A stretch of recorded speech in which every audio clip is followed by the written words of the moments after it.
Hello guys, ఈరోజు ఏంటంటే vlogging చేస్తూ చేస్తూ ఇంకా బాగా ఇంట్రెస్ట్ వస్తుందన్నమాట. అందుకే ఉదయం నేను మీకు చేశాను కదా, అదేంటిది ట్యాక్సీ జాబ్స్ కోసం నేను వ్లాగ్ చేశాను.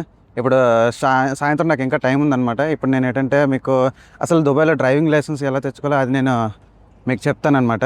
దుబాయ్లోని డ్రైవింగ్ లైసెన్స్ అండ్ మీకు గోల్డెన్ ఛాన్స్ ఒకటి ఉంటుంది. అందరికీ తెలుసు కదా గోల్డెన్ ఛాన్స్ ఎలా ఉంటుందో. ఆ గోల్డెన్ ఛాన్స్ గురించి కూడా ఎక్స్ప్లెయిన్ చేస్తాను ఈ వీడియోలోని. So stay tuned. First basic ఏంటంటే మీరు ఫైల్ ఓపెన్ చేయాలన్నమాట ఏదైనా సరే డ్రైవింగ్ స్కూల్లోని. ఇక్కడ ఫర్ ఎగ్జాంపుల్కి ఎమిరేట్స్ డ్రైవింగ్ ఇన్స్టిట్యూట్, గలదారి మోటార్, బెల్హాసా, ఆ తర్వాత దుబాయ్ డ్రైవింగ్ స్కూల్, ఇలాగ చాలా మీకు డ్రైవింగ్ స్కూల్స్ ఉంటాయి అనమాట. అందులోని ఏదో ఒక దాంట్లోకి వెళ్ళి ఫైల్ ఓపెన్ చేయాలన్నమాట. ఫైల్ ఓపెన్ చేసిన తర్వాత నెక్స్ట్ స్టెప్ వాళ్ళు ఏంటంటే ఐ టెస్ట్కి పంపిస్తారనమాట. మీ ఐ టెస్ట్ చెక్ చేసి అందులో ఏంటంటే మీకు అది కలర్ బ్లైండ్నెస్ అనేది ఉండకూడదు అనమాట. అతను మీకు సైట్ ఉన్న పర్లేదు, నాకు సైట్ ఉంది, నేను పాస్ అయినా ఐ టెస్ట్. ఆ తర్వాత థియరీ టెస్ట్ అనేది ఉంటుంది అనమాట. థియరీ టెస్ట్లోని మీకు మొత్తం 40 క్వశ్చన్స్ ఉంటాయి అనమాట. 40 క్వశ్చన్స్ దాన్ని నాలెడ్జ్ టెస్ట్ అంటారు. నాలెడ్జ్ టెస్ట్ కానీ సిగ్నల్ టెస్ట్ కానీ. సో ఆ నాలెడ్జ్ టెస్ట్ కానీ సిగ్నల్ టెస్ట్ కానీ 40 క్వశ్చన్స్లో మీకు మొత్తానికి పాస్ అవ్వడానికి మీకు 30 మార్క్స్ వస్తే చాలు అనమాట. 40కి 30 వస్తే మీరు పాస్ అనమాట. 30+ నాకైతే 39 వచ్చిందనమాట. సో ఆ తర్వాత మీకు ఏంటంటే డ్రైవింగ్ క్లాసెస్ ఉంటాయి అనమాట. డ్రైవింగ్ క్లాసెస్లోని ఫస్ట్ మీకు అంటే 20 క్లాసెస్లోని ఫస్ట్ ఏంటంటే మీకు బేసిక్స్ నేర్పిస్తారనమాట. బేసిక్స్ అంటే బిగినర్స్కి బేసిక్స్ చాలా ఇంపార్టెంట్ అనమాట. ఇక్కడ చాలా దుబాయ్ రూల్స్ చాలా డిఫరెంట్గా ఉంటాయి అనమాట. ఆ డిఫరెంట్ రూల్స్ అన్నీ నేర్పిస్తారు వాళ్ళకి.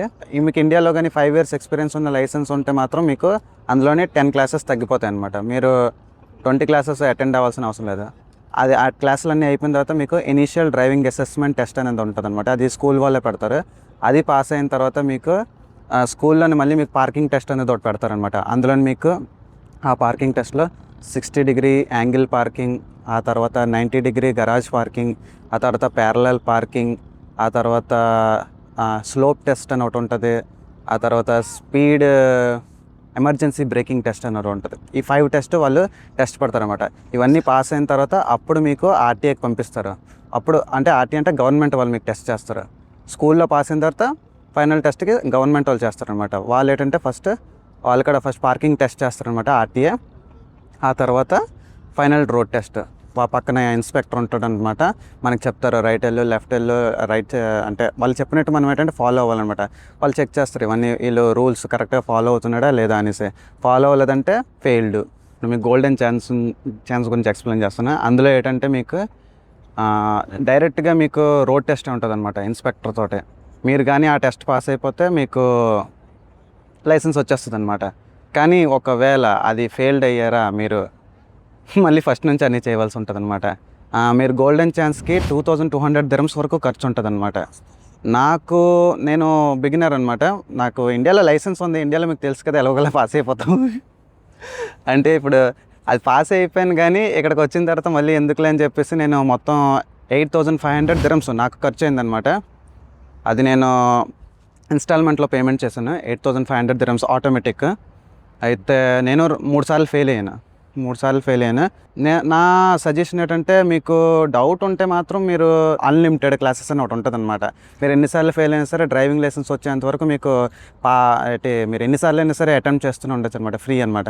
కానీ ఈ గోల్డెన్ ఛాన్స్ తర్వాత మీరు పేమెంట్ ఇస్తూ వెళ్తుంటే మాత్రం మీకు ఒకవేళ ఫెయిల్ అవుతూ ఉంటే మీకు ఆ డబ్బులు అనేవి చాలా పెరిగిపోతుంటాయి. నా సజెషన్ ఏంటంటే, ఎందుకంటే నా ట్రూ ఎక్స్పీరియన్స్ ప్రకారం మీకు చెప్తున్నాను, మీరు ఏంటంటే నేనైతే మాత్రం అందరికీ సజెస్ట్ చేస్తాను. వాళ్ళు ఇండియాలో బాగా ఎక్స్పీరియన్స్ అయితే పర్వాలేదు, కానీ మామూలుగా లైట్గా నేర్చుకొని లైట్గా వచ్చు అంటే మాత్రం వాళ్ళకి ఖచ్చితంగా నేను చెప్తున్నాను అన్లిమిటెడ్ క్లాసెస్కి వెళ్ళిపోండి. మీకు చాలా మనశ్శాంతిగా ఉంటుంది. మీరు పాస్ అయ్యేంత వరకు మీకు డైరెక్ట్గా మీ మనసులో ఐడియా ఉంటుంది మీకు లైసెన్స్ వస్తుంది అనేసి. లేదంటే మీకు ప్రతిక్షణం ఏంటంటే డౌట్ ఉంటుంది, అరే ఎప్పుడు వస్తుందిరా బాబు లైసెన్స్, ఎప్పుడు వస్తుంది అని చెప్పేసి. క్లాసెస్లో ఏంటంటే మీకు నైట్ క్లాసెస్ ఉంటాయి, వీకెండ్ క్లాసెస్ ఉంటాయి, ఆ తర్వాత మీకు రెగ్యులర్ క్లాసెస్ కూడా ఉంటాయి. ఒకవేళ మీరు జాబ్ చేసుకుంటూ కూడా చేయాలన్నా సరే ఆప్షన్స్ అనేవి వాళ్ళ దగ్గర ఉంటాయి. కాకపోతే ప్యాకేజెస్లో కొద్ది డిఫరెన్స్లు ఉంటాయి, బట్ ఆల్మోస్ట్ సేమ్గానే ఉంటాయి అన్నమాట. నార్మల్గా మీకు డ్రైవింగ్ లైసెన్స్ అనేది రావడానికి 2 నాకు మాత్రం 6 నెలలు పట్టింది నాకు. ఎందుకంటే నేను ఒక 3 సార్లు ఫెయిల్ అయ్యాను అనమాట. ఫెయిల్డ్ అనేది వాళ్ళు చేస్తుంటారు, అది చాలా కామన్. ఎందుకంటే చిన్న తప్పు చేసినా సరే వెంటనే బ్రేక్ కొట్టేస్తారనమాట, వెంటనే ఫెయిల్ చేస్తారు. చాలా స్ట్రిక్ట్గా ఉంటుంది అనమాట. ఒకవేళ మీరు అన్లిమిటెడ్ కాకపోతే మీకు ఏంటంటే చాలా ఇబ్బందిగా ఉంటుంది. ప్రతిసారి మీరు 800 దిరంలు 800 దిరమ్స్ పేమెంట్ చేయవలసి ఉంటుంది అనమాట. నేను అన్లిమిటెడ్ కట్టాను కాబట్టి 8500 ఖర్చు అయింది. మీరు ఇండివిజువల్గా వెళ్తే స్టార్టింగ్ మీకు ఎలా లేదైనా సరే 3000 దిరమ్స్ వరకు ఖర్చు అవుతుంది అనమాట. ఫస్ట్ ఫైల్ ఓపెన్ చేయడానికి 700 దిరమ్స్, ఆ తర్వాత మీకు ఐ టెస్ట్కి 200 దిరమ్స్, ఆ తర్వాత మీకు క్లాసెస్కి ఒక్కొక్క క్లాస్కి 100 దిరమ్స్, అలాగే 20 క్లాసెస్ కాబట్టి మరి దానికి అన్నీ కలిపి మీకు ఎలా లేదైనా సరే చాలా అంటే 3200 వరకు మీకు ఏదైనా సరే ఖర్చు అవుతుంది అనమాట. బెస్ట్ స్కూల్స్ వచ్చేసరికల్లా ఎమిరేట్స్ డ్రైవింగ్ ఇన్స్టిట్యూట్, ఆ తర్వాత మీకు ఉన్నాయన్నమాట. ఇంకా బెల్హాసా, ఆ తర్వాత గలదారి, చాలా డ్రైవింగ్ స్కూల్స్ ఉన్నాయన్నమాట. మీరు అన్నీ బాగానే ఉంటాయి. ఎక్సలెన్స్ డ్రైవింగ్ స్కూల్ అని ఒకటి ఉంది, ఆ తర్వాత అన్నీ బాగానే ఉంటాయి. ఐ హోప్ మీకు ఈ వీడియో నచ్చితే లైక్ చేస్తారనుకుంటున్నాను. వీడియో ఇన్ఫర్మేటివ్గా ఉంటే షేర్ చేయండి మీకు కావాల్సిన వాళ్ళకి. అలాగే నేను నెక్స్ట్ ఇంకా దుబాయ్కి చాలా అప్డేట్స్ అనేది రెడీ చేస్తున్నాను. డైలీ వీడియోస్ అప్లోడ్ చేస్తుంటాను అనమాట. ఎప్పుడు ఖాళీ దొరికితే అప్పుడు నేను ఇలాగే రికార్డ్ చేస్తూ ఉంటాను. ఈ స్టైల్ నాకు నచ్చింది. ఎటువంటి స్టూడియో ఏమీ అవసరం లేదనమాట. మీకు నచ్చిన ప్లేస్లోకి వెళ్ళి మీరు వ్లాగ్ చేసుకోవచ్చు. కాకపోతే లైటింగ్ కరెక్ట్గా ఉండాలి అండ్ మీ వాయిస్ అనేది కరెక్ట్గా ఉండాలి, అంతే చాలు. Okay, thank you, bye.